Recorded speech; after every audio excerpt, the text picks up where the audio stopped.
오늘 이 복된 주일에 이전에 나오신 또 영상으로 예배하는 우리 성도 여러분들 가운데와 우리의 예배 가운데 성삼위 하나님의 놀라운 은혜와 또 은총이 함께 하시기를 주님의 이름으로 축복합니다. 오늘 아침에 본문을 중심해서 사울 왕의 부음을 듣고 라는 제목을 가지고 말씀을 드리려고 합니다.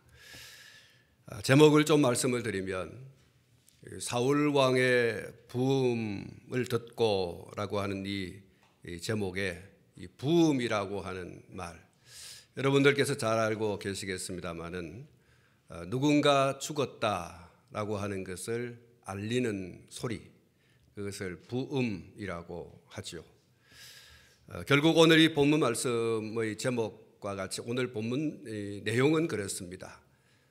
사울 왕이 죽었다라고 하는 소식을 다윗이 듣게 된 것을 기록을 하고 있는 것입니다. 사람이 죽었다라고 하는 것을 알리는 방법에는 여러 가지가 있습니다. 그 첫 번째가 말로 알리는 것입니다. 직접적으로 혹은 다른 사람의 입을 통해서 아무개가 세상을 떠났다, 아무개가 소천했다, 아무개가 죽었다, 그렇게 알리는 것이죠. 그리고 두 번째로는 글로 알리는 방법인데 문서나 또 온라인을 통해서 문자 등으로 그렇게 알리는 것입니다. 과거에는 부고라고 해서 편지와 같이 글을 써서 모년 모월 모시에 아무개가 죽었습니다, 그렇게 알리죠. 그걸 소위 이제 부고장이라고 하죠. 요즘은 아주 세상이 또 발달이 돼 가지고 이렇게 SNS로 단숨에 짧은 시간에 모든 사람들에게 알리는 그런 방법도 생겨나게 됐습니다. 오늘 이 본문 말씀에는 다윗이 아말렉 청년으로부터 이스라엘의 초대왕 사울 왕이 죽었다라고 하는 그런 부음의 소식을 듣는 장면이 소개되고 있는데 1절 말씀을 보시면 사울이 죽은 후에 다윗이 아말렉 사람을 쳐 죽이고 돌아와 다윗이 시글락에서 이틀을 머물더니라고 했습니다.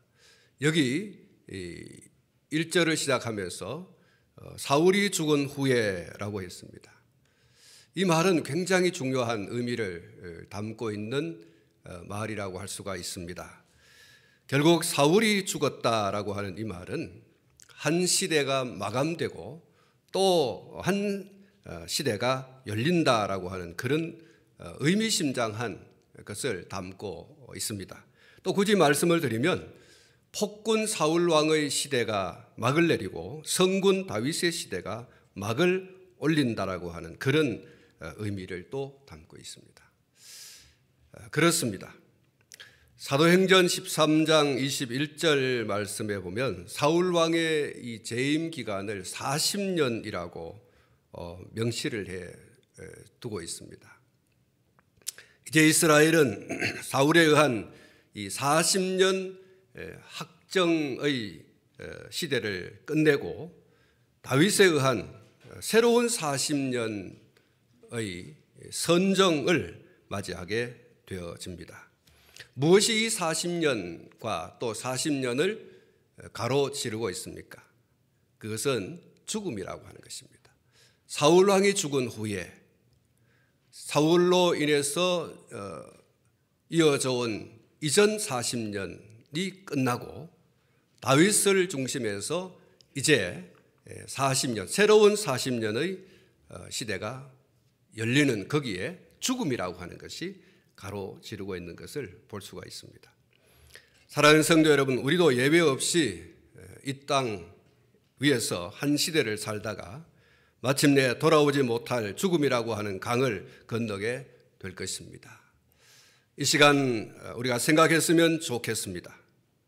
어떤 것인가 하면 나는 어떻게 살다가 이 죽음의 강을 건너는 사람이 되어야 할까?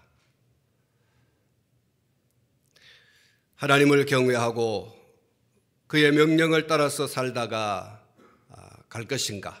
아니면 우물쭈물하다가 그렇게 내게 주어진 한 생을 마치고 이 세상을 떠나갈 것인가? 여러분, 우리는 이 둘 가운데서 하나를 선택해야 할 것입니다. 하나님을 경외하고 그 명령을 따라 살다가 갈 것인가? 아니면 우물쭈물하다가 허송세월 보내고 이 세상을 떠나갈 것인가? 어떤 게 답이라고 하는 것을 이미 말씀드리지 않아도 여러분들께서 잘 알고 계실 줄 믿습니다. 하나님을 경외하고 그 명령을 따라서 살아가는 잘 사는 삶을 선택해서 살다가 이 세상을 마치고 하나님의 품에 안기는 저와 여러분 될 수 있기를 축복합니다. 계속해서 보면 1절을 이어서 2절 이하의 말씀을 보시면 다윗이 아말렉 사람을 쳐 죽이고 돌아와 다윗이 시글락에서 이틀을 머물더니 사흘째 되는 날에 한 사람이 사울의 진영에서 나왔다.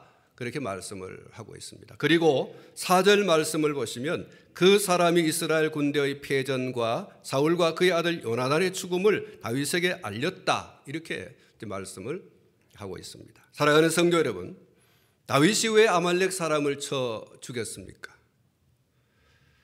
그 이유를 사무엘상 30장에서 이미 우리가 살펴본 바입니다. 다윗과 그의 사람 600명이 블레셋 왕 아기스의 요청으로 사울이 이끄는 이스라엘 군대와 전쟁을 하기 위해서 출전을 하러 가게 되어집니다. 그리고 그곳에서 블레셋 방백들의 완강한 반대에 부딪혀서 사흘 길을 걸어서 그들의 본거지인 시글락으로 돌아와 보니 그들의 본거지에 아말렉 사람들이 쳐들어왔습니다. 그리고 그들의 거처와 그들의 처자를 사로잡아서 가게 됩니다. 그들의 거처는 불살라버리고 그들의 처자는 이끌고 사로잡아서 가게 된 것이죠. 그런 끔찍한 현장을 다윗과 그의 사람들이 아벡에서 돌아와서 목격을 하게 되어집니다. 그리고 다윗은 자기와 함께한 사람들을 이끌고 아말렉 사람들을 뒤쫓아 가게 되고 마침내 그들을 쳐 죽이고 사로잡혀 갔던 그들의 처자를 다시 데려오게 됩니다. 그리고 이 아말렉 사람을 쳐 죽이고 돌아와서 사흘 만에 사울이 죽었다라고 하는 소식을 듣게 되어집니다. 다윗과 그의 사람 600명이 블레셋 군대와 더불어서 이스라엘과의 전쟁을 하기 위해서 나갔던 아벡에서 시글락으로 돌아와서 아말렉 사람을 쳐 죽이는 사이에 아기스가 이끄는 블레셋 군대와 사울이 이끄는 이스라엘 군대가 접전을 벌인 것이죠. 길보아 산이라고 하는 그 산에서 이 두 군대가 물러설 수 없는 그런 치열하고 처절한 피의 전쟁을 벌이게 되어진 것입니다. 그리고 그 길보아 전쟁터에서 사울도 그리고 그의 세 아들도 그리고 수많은 이스라엘의 젊은이들도 그 죽음의 강을 건너게 된 것입니다. 그 피의 전쟁에서 아무도 묻어줄 리 없는 그 전쟁터에 널브러진 채로 죽어가게 된 것입니다. 여러분, 비목이라고 하는 제목의 가곡을 잘 알고 계실 줄 압니다. 잘 알고 계시지만 제가 그 가곡의 가사를 여러분들에게 좀 소개하려고 합니다. 초연이 쓸고 간 깊은 계곡 양지역에 비바람 긴 세월로 이름 모를 비목이여 먼 고향 초동 친구 두고 온 하늘가 그리워 마디마디 잊기 되어 맺혔네. 공로로 산 울림 달빛 타고 흐르는 밤 홀로 선 적막감에 울어지친 비목이여 그 옛날 천진스런 추억은 애달퍼 서러움 알날이 돌이 되어 쌓였네. 여러분, 이 비목이라고 하는 것이 바로 나무로 세워진 비석이라는 말이죠. 전쟁터에 나가서 죽은 수많은 젊은이들, 그들을 묻어줄 사람이 없어요. 전쟁터에 널브러져 있는 사람을 그냥 대충 흙으로 덮고 돌로 덮고, 그리고 그 앞에 나무로 비석을 세우고 그 나무 위에 철모를 덮어 씌워놓는, 여러분 그런 것을 많이 보셨을 줄 압니다. 우리 동족의 민족의 싸움인 이 동족 상잔 6.25 전쟁, 이 3년이라고 하는 세월 속에 수많은 젊은이들이 그렇게 전장터에서 죽음을 맞이했습니다. 그 죽음 이후에 남겨진 것들이 바로 이 비목들이에요. 수많은 비목들. 여러분이 가사의 내용을 점잠히 이렇게 살펴보면 참 서글픈, 가슴이 뭉클해져 오는 그런 내용이 아닐 수가 없어요. 먼 고향 초동 친구 두고 온 하늘가 그리워 마디마디 잊게 되어 맺혔네. 그 옛날 천진스런 추억은 애달퍼 서러움 알날이 돌이 되어 쌓였네. 전쟁은 이렇습니다. 전쟁은 수많은 젊은이들을 그 허허 벌판에 죽음으로 남게 하는 것입니다. 피의 전쟁이에요. 네가 죽지 않으면 내가 죽고, 내가 죽으면 네가 살고, 이게 전쟁터죠. 사울이 이끄는 이스라엘 군대와 아기스가 이끄는 블레셋 군대는 이 길보아 산에서 물러설 수 없는 대접전, 피의 전쟁을 벌였던 것입니다. 그리고 이스라엘 군대는 패전을 하게 되었죠. 승전을 하는 군대도 많은 피해가 있지만 패전의 군대는 그 전장터에서 죽은 자의 수를 헤아릴 수 없는 것입니다. 처절한 피 흘림과 죽음이 없는 전쟁은 세상에 없습니다. 그래서 우리가 사는 세상 가운데 피비린내 나는 전쟁이 종식되기를 우리는 정말 기도해야 할 것입니다. 특별히 우리나라와 주변국들 사이에 조그마한 전운도 일어나지 않도록 전쟁이 내게 속했다고 하신 하나님께 기도해야 할 것입니다. 전쟁을 일으키고자 하는 그 어떤 이의 마음도 하나님께서 만져주셔서 전쟁을 일으키지 못하게, 전쟁이 일어나고자 하는 어떤 그런 조짐도 하나님께서 다 가라앉히셔서 평화가 도래하도록, 말씀을 드린 것처럼 우리가 살고 있는 이 대한민국 땅에 이 한반도를 중심한 주변 어떤 나라에서도 피비린 나는 전쟁의 도가니 속에 밀어넣고자 하는 어떤 생각도, 그런 계획도 실제로 그런 전쟁이 일어나지 않도록 우리는 정말 전쟁이 하나님께 속했다고 한 말씀을 의지해서 우리 하나님께 기도해야 할 줄로 믿습니다. 그리고 오늘 이 본문 말씀을 보면 이 패전 소식과 또 사울 왕의 죽음과 사울의 아들들의 죽음의 소식을 다윗에게 알려준 사람이 있는데 그 사람을 아말렉 청년이라고 소개가 되고 있습니다. 그런데 오늘 이 본문 15절 말씀에 보면 다윗이 그를 죽이라고 하는 명령을 내리고 아말렉 청년이 처형을 당하게 되는 장면을 볼 수가 있습니다. 사울의 죽음 소식과 그의 아들들의 죽음의 소식과 패전 소식을 전쟁터에서 들고 온 이 아말렉 청년, 다윗은 전쟁이 어떻게 되었을까 하는 궁금증이 많이 있었을 겁니다. 마침내 이 청년을 통해서 전쟁의 그 전황, 그리고 그 전쟁에서 이 사울이 죽고 그의 아들들이 죽었다고 하는 이야기를 전해 주었으면 반가운 일 아닙니까? 듣고 싶은 소식을 들었으니까 반가운 거예요. 그런데 그의 이야기를 듣고 난 다음에 다윗이 오늘 이 본문 15절 말씀에서 그를 쳐 죽이라고 하는, 그래서 그 청년이 죽었다고 하는 이야기가 기록이 되어 있습니다. 15절 말씀에 보면 다윗이 청년 중 한 사람을 불러 이르되 가까이 가서 그를 죽이라 하며 그가 침에 죽으니라. 이렇게 기록이 되어 있죠. 사랑하는 성도 여러분, 다윗이 왜 이 아말렉 청년을 쳐 죽이라고 했을까요? 의외의 이야기가 아닐 수 없어요.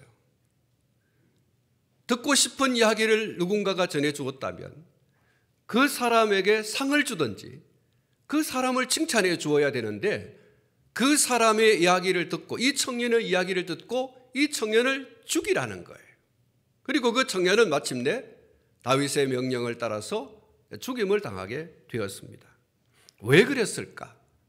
16절 말씀을 보면 다윗이 그에게 이르기를 내 피가 내 머리로 돌아갈지어다. 내 입이 내게 대하여 증언하기를 내가 여호와의 기름 부음 받은 자를 죽였노라 함이니라 하였더라. 이렇게 기록이 되어 있습니다. 아말렉 청년이 처형을 당할 수밖에 없었던 이유가 여기 기록이 되어 있어요. 여호와의 기름 부음 받은 자, 곧 사울을 죽였다고 하는, 자기 스스로 아말렉 청년이 내가 죽였습니다 라고 하는 그 이야기, 그 증언에 따라서 그것이 이유가 되고, 그것이 그 아말렉 청년에게 올무가 되어서, 피할 수 없는 올무가 되어서 마침내 그것으로 인하여 그는 죽음을 피할 수 없었다. 이렇게 기록이 되어 있는 것입니다. 6절부터 10절 말씀을 보면 아말렉 청년은 자신이 사울 왕을 죽인 것에 대해서 아주 자랑스럽게 그렇게 이야기를 했습니다. 그리고 10절 말씀을 보면 심지어 사울을 죽인 후에 그의 머리에서 왕관을 벗기고 그의 팔에서 팔고리를 벗겨서 다윗에게 가져왔다. 이렇게 기록을 하고 있습니다. 사랑하는 성도 여러분, 아말렉 청년이 왜 이렇게까지 했을까? 왜 사울을 죽이고 사울의 왕관을 벗기고 사울의 팔고리를 벗겨서 다윗에게 가져왔을까? 실제로 그렇게 한 거죠. 사울을 죽였다고 하는 이야기 외에 실제로 그가 왕관을 벗기고 팔고리를 빼어서 다윗에게 가져온 것입니다. 이렇게 한 이유는 한마디로 말하면 자신의 영달을 위한 조치입니다. 내가 이것을 다윗에게 가져가면 다윗은 고마워할 것이고 다윗은 그것으로 인해서 내게 큰 상을 베풀어 줄 것이다. 아니면 자기에게 무슨 이후에 다윗이 왕이 된 다음에 관직을 주어서 나와 내 가문이 일어서게 할 것이다.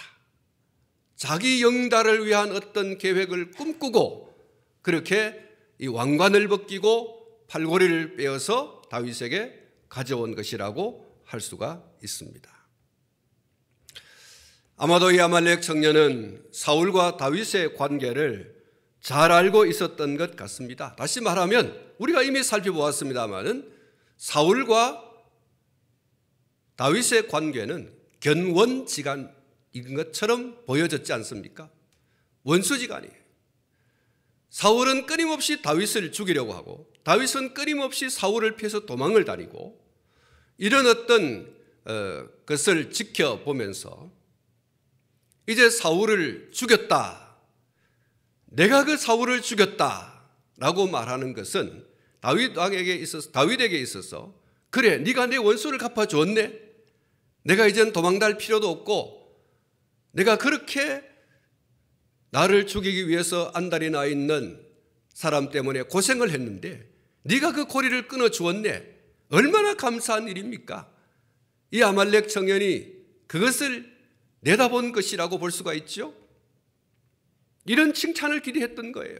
내 원수를 죽여준 사람, 내가 더 이상 도망 다니지 않아도 되게 해준 사람, 고마운 사람, 이렇게 생각할 것이다. 사울과 다윗의 관계를 잘 알고 있는 사람, 또 하나의 의미가 있다고 하면 사울 왕의 시대는 끝이 났고 이제야말로 다윗이 왕위에 올라서 이 이스라엘을 이끌고 갈 이스라엘의 지도자라고 하는 생각이 있는 거예요. 그래서 이것을 다윗에게 갖다 주면 다윗은 만면의 웃음을 띠면서 니야말로 선견지명이 있는 사람이다.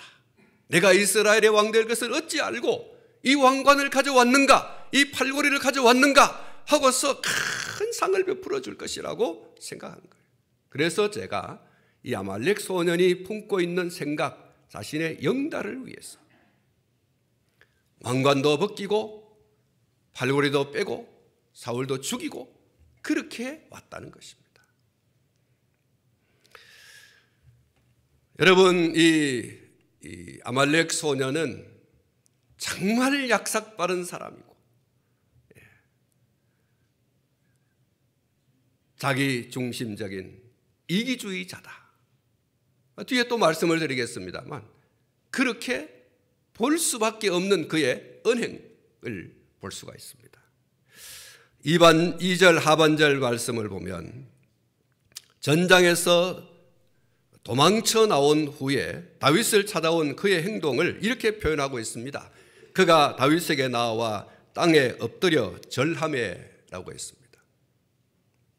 호크마 주석을 보면 아말렉 청년의 이런 행위를 당시 백성들이 자신의 군주나 지도자에게 최대의 경의를 표하던 자세라고 했습니다. 여기 땅에 엎드려 절하매라고 하는 이것은 단순히 땅에 엎드려 절하는 것이 아니라 백성들이 자신의 군주나 지도자에게 최대의 경의를 표하는 자세라고 했습니다. 당신이야말로 천상천하 유아 독존 최고입니다. 하늘 아래 땅 위에 당신 같은 사람 없다. 당신이야말로 넘버원이다. 최고입니다. 이러한 어떤 표현을 할 때 땅에 엎드리고 절을 한다는 거예요. 이 아말렉 소년이, 이 아말렉 청년이 사울을 죽이고 그의 왕관을 벗기고 이 팔고리를 가지고 다윗에게 와서 취하는 이 행동, 제가 앞에 말씀을 드린 것처럼 자기는 무슨 속궁궁이가 있어요. 그 속궁궁이를 챙기려고 하면 그것과 함께 다윗을 보자마자 어떤 행동을 취해야 할 것인가라고 하는 것을 그는 익히 이스라엘 사회에서 보아왔기 때문에 이런 행동을 취하는 겁니다. 그가 다윗에게 나와 땅에 엎드려 절하매 최고의 경의, 최대의 경의, 당신이야말로 이 나라와 이 민족 가운데, 이 백성들 가운데 으뜸이다. 지도자다. 왕 중의 왕이다. 그런 표현입니다. 그리고 이어서 이 호크마 주석에서 이렇게 주석을 하고 있습니다. 인간적으로 씁쓸함을 떨칠 수 없다. 왜냐하면 얼마 전까지도 사울 휘하에서 충성을 다하던 자가 사울이 죽자 얼른 다윗에게로 도망쳐와 이처럼 새로운 충성을 표하니 그의 약삭빠름과 간특함을 엿볼 수 있기 때문이다. 이렇게 주석을 하고 있습니다. 사랑하는 성도 여러분, 이스라엘 사람도 아닌 이 아말렉 청년이 어떻게 전쟁터에 가게 되어졌을까? 궁금증이 생겨요. 사랑하는 성도 여러분, 오늘 이 본문 말씀을 시작하면서 이렇게 말하고 있지 않습니까? 사울이 죽은 후에 다윗이 아말렉 사람을 쳐 죽이고 돌아왔다 그랬어요. 아말렉 사람은 이스라엘이 쳐 죽여야 할 대상입니다. 그런데 그 아말렉 사람들 가운데 청년 하나가 이 이스라엘 사람들 군대에 편입이 되어가지고 사울과 함께 전쟁터에 나가서 블레셋과의 이 대치 사이에 이스라엘 군대의 한 일원으로서 싸우러 간 거예요. 어떻게 이 아말렉 청년이 이스라엘의 대적인데 이 사울과 함께 전쟁터에 가서 이스라엘 사람처럼 싸웠을까? 궁금증이 나지 않습니까? 오늘 이 본문 말씀 8절과 13절 말씀에 대한 주석을 보면 그는 아말렉 사람이었지만 이스라엘로 귀화한 사람이다. 그렇게 주석을 하고 있습니다. 그의 아버지에 대해서 왔든지 혹은 자기가 이스라엘로 넘어와서 아말렉을 등지고 이스라엘로 넘어와서 이스라엘에 살면서 이스라엘 사람으로 귀화한 국적을 바꾼 거죠. 그렇게 한 것으로 주석을 하고 있습니다. 오늘날도 외국인들이 우리나라에 와서 귀화한 우리나라 국적을 가지고 우리나라 사람처럼 살아갈 수 있는 혜택을 다 받을 수 있는 그런 제도가 있지 않습니까? 아마도 이때에도 이러한 일들이 허용이 되어졌던 것 같습니다. 그래서 그는 자기 스스로를 가리켜서 외국인의 아들이라고 그렇게 하고 있습니다. 그리고 여기서 말하는 이 외국인의 아들이라고 하는 히브리어 원어를 보면 게르라고 했어요. 게르. 이 게르라고 하는 말은 이스라엘에 잠시 체류하는 타국인, 외국인이 아니라 이스라엘에 정착해서 그 사회에 동화된 이방인을 가리켜서 게르라고 하는 것입니다. 근데 오늘 이 본문 말씀에서 이 아말렉 청년이 자기를 가리켜서 이렇게 말하고 자기를 가리켜서 말하고 있는 이 외국인의 아들이라고 하는 이 말이 게르라고 하는 말입니다. 나는 본래 아말렉 사람이었는데 이스라엘 사람으로 귀화를 한 나는 이스라엘 사회에 동화되어진 외국인입니다. 실제로는 아말렉 사람이지만 본적은 이 아말렉 사람이지만 이제 내가 그 본적지를 바꾸어서 내가 이스라엘 사람이 되었습니다. 그 말이 게르라고 하는 말이에요. 다윗이 네가 누구냐? 이렇게 물었을 때 자기가 자기의 정체를 이렇게 말한 거예요. 내가 아말렉 사람이었지만 나는 이스라엘 사람으로 귀화한 게르입니다. 외국인입니다. 이렇게 이야기한 거예요. 잠시 왔다가 가는 사람이 아니라 계속해서 머물러 이스라엘 사회에 동화되어져 살아가는 사람 바로 접니다. 이렇게 얘기를 한 것입니다. 그런 그가 블레셋과 이스라엘 전쟁에 참전을 하게 되어진 것은 참전을 통해서 무엇인가 자기 자신에게 이익이 돌아올 것이라고 하는 기대감이 있었기 때문이라고 짐작을 해볼 수가 있습니다. 그리고 3절 하반절에 보면 이스라엘 진영에서 도망하여 왔다 이렇게 써 있습니다. 그래서 이 호크마 주석에서 이 주석을 하고 있는 이 사람에 대한 이야기를 정말 잘 본 것이다 이렇게 볼 수가 있는데요. 전황을 이렇게 보니까 전쟁이 일어나고 있는 그 상황, 그걸 전황이라고 하지 않습니까? 전황을 가만히 보니까 사울 왕이 이끄는 이스라엘 군대가 블레셋 군대에 의해서 점점 폐색이 짙어지는 전쟁에서 이제 손을 들 수밖에 없는 그런 어떤 전황을 지켜보면서 그리고 그 전쟁터에서 사울 왕의 세 아들이 죽어가는 그런 어떤 모습을 보면서 또 자기 앞뒤 좌우에서 죽어가는 수많은 청년들의 그 죽음을 지켜보면서 그런 이런 생각을 한 거예요. 내가 여기 있다가 좀 속된 말로 말하면 개죽음을 당하겠다. 내가 여기 있다가 이 사람들처럼 내가 블레셋 사람에 의해서 죽음을 당할 수밖에 없겠구나. 내가 왜 이런 개죽음을 당해야 되냐? 이러면서 그는 마음을 굳게 먹고 그 전쟁터에서 도망을 친 거예요. 이런 사람을 뭐라고 하죠? 이런 사람을 진영에서 벗어난 이 장로님 뭐라 그랬죠? 군대에서 이탈된 사람을 뭐라 그래요? 탈영병이라고 합니다.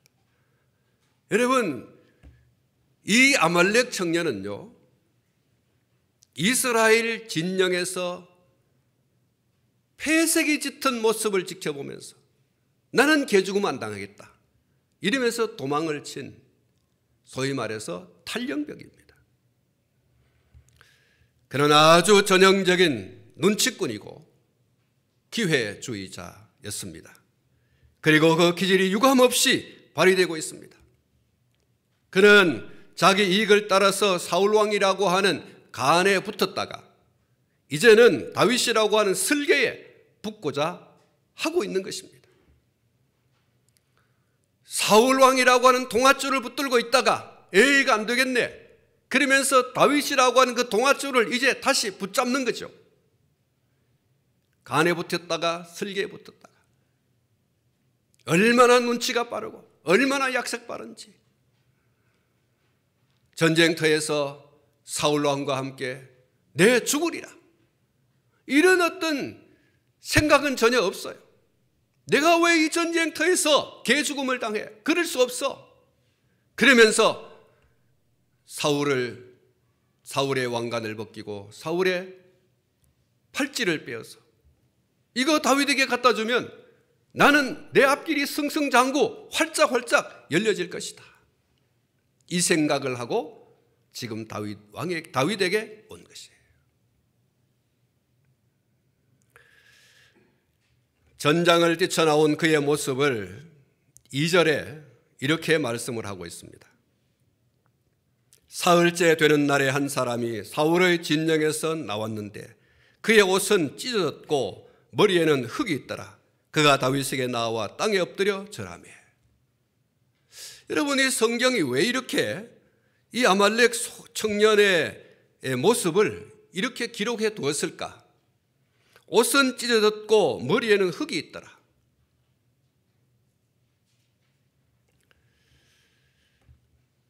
여러분, 이후에 기록되어지는 이 아말렉 청년의 이야기를 가만히 들여다보면 이 사람의 옷이 찢어지고 이 사람의 머리에 흙이 있다라고 하는 이것은 정말 전쟁터에서 치열하게 싸우다가 옷이 찢어지고 흙이 머리에 끼어 얹어진 그런 게 아니라는 거예요. 여러분, 옷을 찢고 머리에 흙을 올리는 이것은 이스라엘 사회에 있어서 최고의 슬픔을 의미하는 겁니다. 최고의 그 아픔, 최고의 슬픔, 누군가가 죽었을 때 그 죽음에 대해서 정말로 슬픈 마음으로 애도를 표할 때, 오늘 이 본문 말씀에 보면 이 다윗이 사울의 죽음 이야기를 듣고 옷을 찢었다는 말씀이 있어요. 이게 이스라엘 사회에 있었던 사랑하는 이의 죽음을 애도하는 최고의 표현이에요. 죄를 머리에 뒤집어 쓴다. 최고의 슬픔을 말하는 거예요.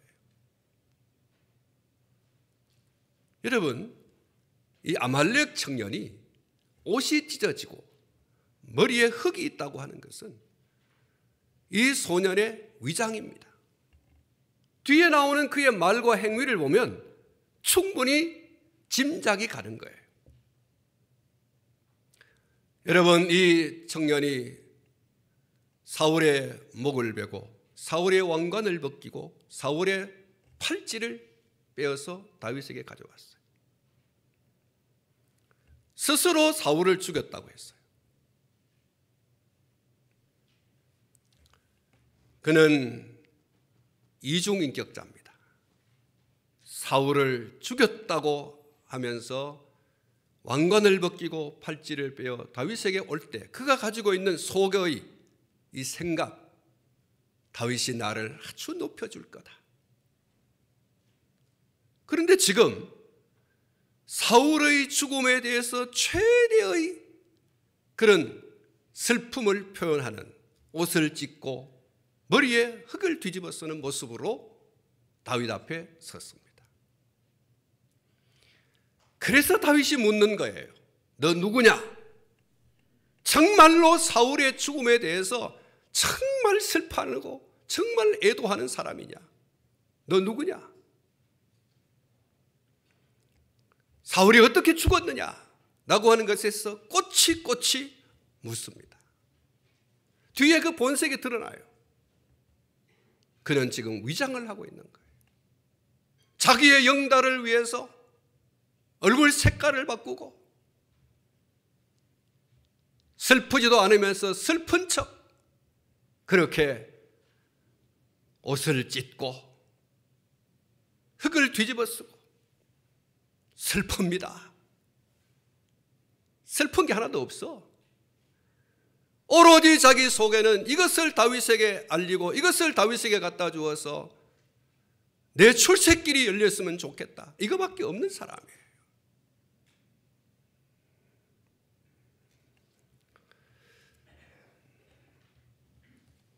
여러분, 우리가 이미 살펴본 바지만 사울은 자결을 한 사람이에요. 스스로 자기의 목숨을 끊은 사람이에요. 사울의 죽음을 지켜본 사람은 우리가 사무엘상 31장에서 살펴본 말씀입니다마는 사울의 병기 든 사람, 사울의 무기를 든 사람, 그 사람뿐이었음을 우리가 이미 살펴보았습니다. 그럼에도 불구하고 사울의 죽음에 대해서 되묻는 이 다윗의 말에 아말렉 청년은 사울 왕이 자기에게 죽여달라고 요청을 했고 그 요청에 의해서 자신이 사울을 죽였다, 이렇게 이야기를 한 거예요. 사울은 분명히 자기 스스로 죽었어요. 그리고 그 죽음은 그의 무기든 병사 한 사람밖에 없어요. 그 사람도 스스로 사울을 따라서 자결했습니다. 사울은 그의 무기든 자에게 자기를 죽여달라고 할 때 무엇이라고 얘기했습니까? 할례받지 않은 자들이 와서 나를 찌르고 모욕할까 두려워하노라. 다시 말하면 블레셋 사람들에 의해서 내가 죽임을 당하는 것은 최고의 모독이고 모욕이다. 내가 하나님의 할례받은 사람으로서 하나님께 속한 사람인데 내가 할례받지 못한 자 블레셋 사람에 의해서 죽임을 당하는 것은 수치요 수모요 이보다 더한 수욕이 없다, 이렇게 했지 않습니까? 이런 사울이 이스라엘 사람으로 귀화한 사람이긴 하지만 아말렉 사람, 할례받지 않은 아말렉 사람, 이 청년에게 나를 죽여달라 했을 리가 없다는 거예요. 블레셋, 할례받지 않은 사람에 의해서 내가 죽임당하는 건 내가 모욕으로 생각한다고 했던 사람이 어떻게 할례받지 않는 아말렉 삭지 청년에게 자기의 죽음을 죽게 해달라고 요청을 했겠는가?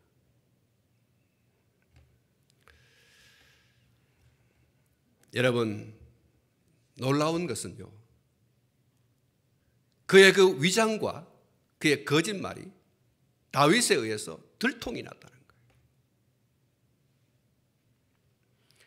그가 말을 하다가 실수를 한 거예요.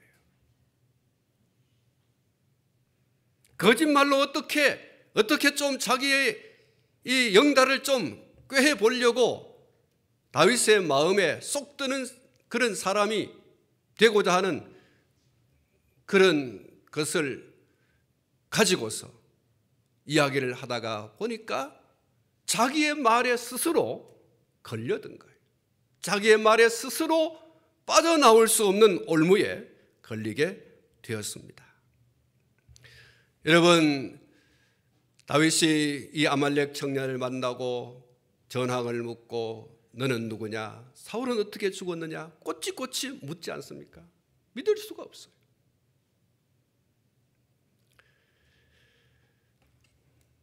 여러분, 다윗이 그토록 사울을 죽일 수 있는 절호의 기회가 있었음에도 불구하고 사울이 하나님의 기름 부음 받은 자라고 하는 그 한 가지 이유 때문에 그것이 하나님의 권위에 정면으로 도전하는 행위라고 하는 것을 알고 감히 죽이지 않았을 뿐만 아니라 자기 주변의 사람들에게도 결단코 그런 행위를 하지 못하도록 엄명을 한 적이 있습니다. 우리가 이미 앞에서 살펴봤지 않습니까? 하나님의 기름 부음 받은 자를 내가 죽일 수 없을 뿐만 아니라 나와 함께하는 사람 어느 누구도 그렇게 해서는 안 된다. 절호의 기회가 왔어요. 그럼에도 불구하고 다윗은 사울을 하나님의 기름 부음 받은 자라고 하는 단 하나의 이유 때문에 죽이지 않았어요. 주변 사람들에게도 그러지 말라고 했습니다. 그리고 심지어 사울의 옷자락을 조금 벤 그 사실만으로도 그는 괴로워했습니다. 그리고 사울을 향해서 회개했습니다. 사랑하는 성도 여러분, 그런 다윗에게 이 아말렉 소년, 이 아말렉 청년이 자기 스스로 내가 하나님의 기름 부음 받은 자 사울을 죽였다는 거예요. 하나님의 기름 부음을 받았다고 하는 것은 하나님의 권위에 의한 하나님의 권위를 입은 자라는 거예요. 하나님의 일을 위하여 하나님의 뜻에 따라 기름 부음, 하나님의 사람으로 선택된 사람, 그게 기름 부음 받은 의미입니다. 물론 사울이 그렇게 살지 않았습니다마는, 그러나 그를 지켜보는 사람의 입장에서는 이 신앙이 분명해야 되는 것이죠. 그게 다윗입니다. 사울이 비록 하나님의 뜻을 쫓아서 살아가는 사람이 아니라고 할지라도 그가 누구인가, 그를 왕으로 세운 자가 누구인가 라고 하는 것은 분명했어요. 하나님의 기름 부음 받은 자다. 자기를 끊임없이 죽이려고 하는 사울 왕에 대해서 당신이 뭐 하나님의 기름 부음 받은 자야 하고서 얼마든지 분기탱천해서 죽일 수 있는 기회를 만들어 가든지, 아니면 기회가 만들어졌어요. 자기가 그런 어떤 것을 꾀하지 않았음에도 불구하고 사울이 스스로 죽음의 동굴 안으로 들어왔어요. 여러분, 다윗의 주변 사람들이 뭐라고 했습니까? 다윗이여, 하나님이 사울을 오늘 당신의 손에 붙인 겁니다. 이것은 정말 하나님께서 이렇게 몰아오지 않으시면 이렇게 될 일이 일어나지 않습니다. 얼마든지 하나님께서 붙여준 것이기 때문에 당신이 사울을 죽여도 괜찮습니다라고 했을 때, 여러분, 다윗은 끔찍하지 않았어요. 안 된다 그랬어요. 단 한마디로. 나도 안 되고 너희들도 안 돼. 절대 손대면 안 돼. 여러분, 이런 다윗에게 사울을 죽였다고 하는 이 아말렉 소년의 이야기는, 여러분, 이 본문에 나와 있는 11절 말씀에 보시면, 이에 다윗이 자기 옷을 잡아 찢음에 함께 있는 모든 사람도 그리하고 라고 했어요. 다윗에게 기쁘다, 즐겁다, 행복하다 이게 아니고 내가 사울을 죽였습니다라고 하는 그 소리를 듣는 순간에 큰 슬픔이 그에게 왔어요. 여호와의 기름 부음 받은 자가 할례받지 못한 자에 의해서 죽임을 당했구나. 하나님의 권위가 이 아말렉 사람에 의해서, 이 아말렉 청년에 의해서 지금 짓밟아지고 말았구나.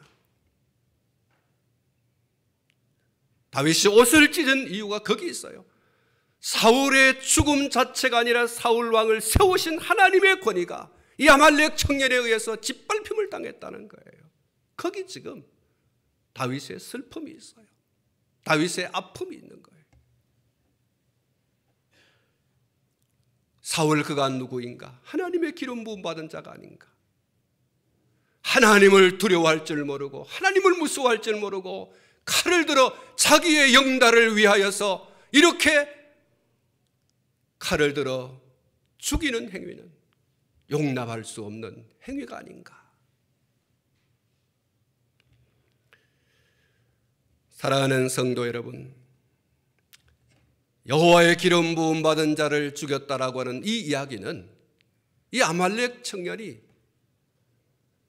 스스로 죽고 싶어서 안달이 난 행동이에요. 그에게는 사울이 하나님의 기름 부음 받은 자이고 하나님께서 그를 통하여 하나님의 뜻을 이루고자 하는 계획을 가지고 기름 부어 세웠다고 하는 이런 의식이 전혀 없어요. 그러기에 칼을 들어서 함부로 죽였다고 하는 것이죠. 실제로는 죽이지 않았어요. 그렇지 않습니까? 사울은 스스로 자결했어요. 그런데 속이는 말이었지만 그러나 그 말이 자기를 죽음으로 몰아가는 그런 말이었다는 사실입니다. 사랑하는 성도 여러분, 거짓 행위의 거짓말의 끝은 자기를 망하게 하는 것입니다. 오죽하면 성경이 거짓말하는 자가 불과 유황으로 타는 못에 던져진다 그렇게 말씀하고 있겠습니까? 요한계시록 21장 8절 말씀에 그러나 두려워하는 자들과 믿지 아니하는 자들과 흉악한 자들과 살인자들과 음행하는 자들과 점술자들과 우상숭배의 자들과 거짓말하는 모든 자들은 불과 유황으로 타는 못에 던져지리니 이것이 둘째 사망이라고 했습니다. 그리고 거짓말하는 자는 천국에 들어가지 못한다고 못을 받고 있습니다. 요한계시록 21장 27절에 무엇이든지 속된 것이나 가증한 일 또는 거짓말하는 자는 결코 그리로 들어가지 못하되 오직 어린 양의 생명책에 기록된 자들만 들어가리라고 했습니다. 시편 101편 7절 말씀에서는 거짓을 행하는 자는 내 집안에 거주하지 못하며 거짓말하는 자는 내 목전에 서지 못하리로다 라고 말씀하고 있습니다. 베드로 사도께서 베드로전서 3장 10절 말씀에서 이렇게 말씀을 하고 있습니다. 그러므로 생명을 사랑하고 좋은 날 보기를 원하는 자는 혀를 금하여 악한 말을 그치며 그 입술로 거짓말을 하지 말라 이렇게 말씀하고 있습니다. 좋은 날 보기를 원하는 자가 있느냐? 그렇다면 악한 말을 그쳐라. 그리고 그 입술로 거짓말 하지 말라. 그렇게 말하고 있어요. 잠언 기자는 이렇게 말씀하고 있습니다. 잠언 30장 8절 말씀에서 아굴이 이렇게 말하고 있죠. 곧 헛된 것과 거짓말을 내게서 멀리하옵시며 나를 가난하게도 마옵시고 부하게도 마옵시고 오직 필요한 양식으로 나를 먹이시옵소서. 시편 141편 3절에서 다윗이 하나님 앞에 이렇게 기도를 합니다. 여호와여 내 입에 파수꾼을 세우시고 내 입술의 문을 지키소서. 할렐루야. 거짓 행위, 거짓의 종말, 그것이 어떤 것인가, 어떤 결과를 가져오는 것인가 라고 하는 것을 안다면 우리는 이렇게 기도해야 할 것입니다. 한번 따라 하시기 바랍니다. 거짓말을 내게서 멀리 하옵소서. 다시 한번 합니다. 거짓말을 내게서 멀리 하옵소서. 한 번 더 하겠습니다. 내 입에 파수꾼을 세우시고 내 입술에 문을 지키소서. 그렇습니다. 여러분, 거짓말 안 할래야 안 할 수 없는 상황이 올 수도 있어요. 그래서 우리는 매일 하나님 앞에 다윗처럼 기도해야 됩니다. 하나님이여 내 입술로 거짓말하지 않도록 지켜주십시오. 내게서 거짓말이 멀리 멀리 떠나가게 해 주십시오. 내 입술에 파수꾼을 세워주시고 내 입술의 문을 지켜주시옵소서. 여러분, 거짓말 안 하고 싶어도요, 안 할래야 안 할 수 없는 때가 옵니다. 그런 상황이 올 수가 있어요. 그래서 여러분 기도해야 되는 거예요. 하나님의 은혜를 덧입어서 나의 입술로 진실만 말할 수 있도록 도와주십시오. 내 입술로 정직을 말할 수 있게 해주십시오. 절대 내 입술로 거짓말하지 않게 해주십시오. 왜 그렇습니까?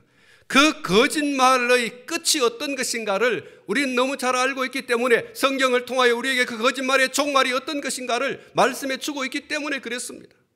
그래서 늘 내 자신을 내 스스로 제어할 수 없지 않습니까? 그러니까 하나님께서 나를 제어해 주십시오. 내 입술을 제거해 주시고 내 혀를 주장해 주시고 내 생각을 주장해 주시고 그래서 절대로 거짓말하지 않게 해 주십시오.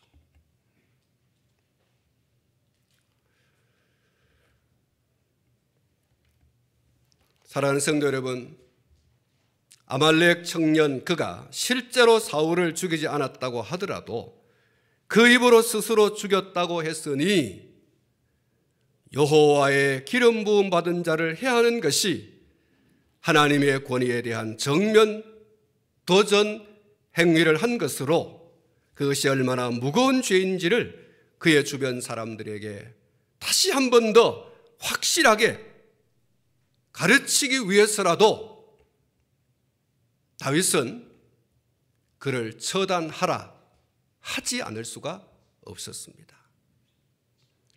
앞에 말씀을 드린 대로 다윗은 이미 사울을 죽일 만한 절호의 기회가 그에게 여러 차례 왔었어도 그는 그의 입술로 여호와의 기름 부음 받은 자를 해할 수 없다.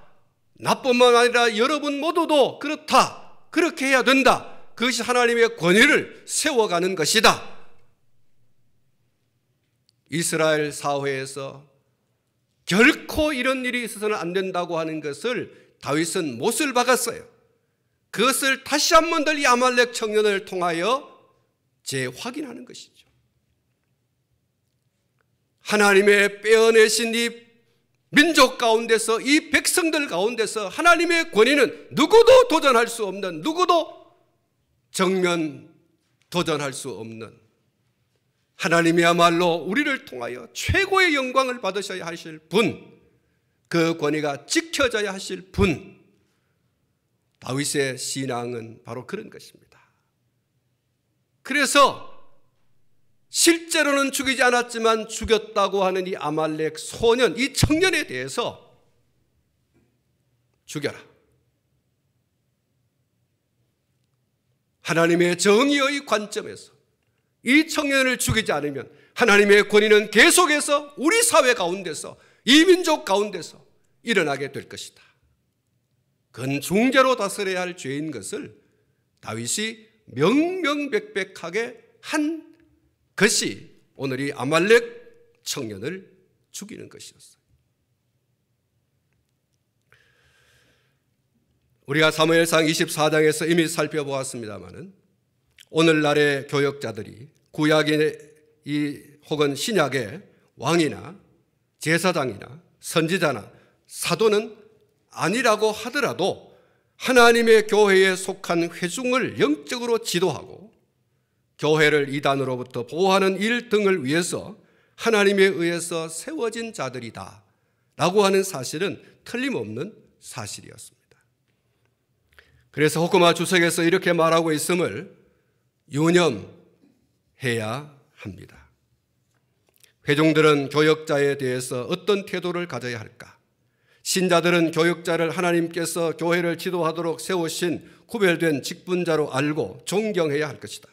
바울은 이와 관련해서 잘 다스리는 장로들을 배나 존경할 자로 알되 말씀과 가르침에 수고하는 이들에게는 더욱 그리할 것이니라 고 명령하고 있다. 그러므로 신자들은 교역자에 대해서 존경하는 자세를 갖고 공연히 그들을 비난하는 일을 절대 삼가해야 할 것이다.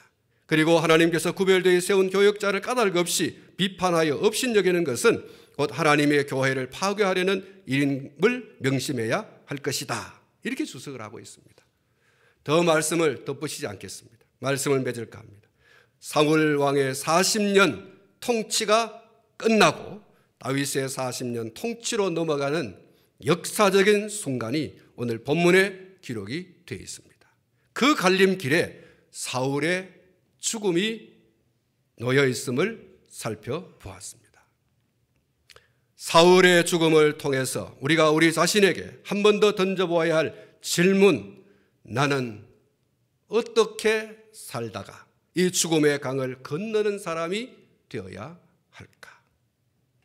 그리고 처절히 피비린내나는 전쟁이 이 땅 가운데 완전히 종식되기를 기도하고, 속이고 거짓말해서 이득을 보려고 하는 어떤 언행도 하지 말고 신앙생활 가운데 지켜야 할 선을 꼭 지킴으로 영적인 손해가 아닌 영적 유익을 얻는 오늘 저와 여러분이 되시기를 주님의 이름으로 축복합니다. 기도하겠습니다. 거룩하신 하나님 아버지,